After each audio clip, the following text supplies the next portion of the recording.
Aking bariin na kinukundina ang mga paratang sa mga miyembro ng Justice Committee dito sa ginawa nilang pagdinig sa impeachment complaint kay VP Sara.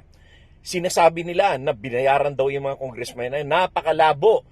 Napakaraming ebidensya, napakaraming grounds at mga documentary evidence at mga testimonies na nanggaling sa AMLC, sa COA, kay Senator Trillanes at sa mga bank records. Napakarami niyan. At kung bubuksan pa nga yung BIR, ay makikita natin doon na talagang kahit yung SALN, yung mga SALN ni VP Sara ay puro kasinungalingan at puro mali ang mga entries nito.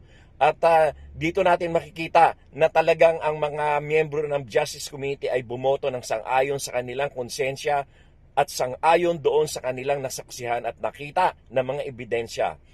Ang talagang may bayad dyan, ang binayaran ay yung mga pilit pa rin na nagtatanggol na kahit na sa kabila ng napakatibay ng mga ebidensya, ng mga grounds, ay pilit pa rin nilang sinasabi na walang kasalanan, walang kasalanan. Ano ba, mga bulag kayo, no? Hindi lang kayo bulag, mga bobo at mga tanga pa kayo.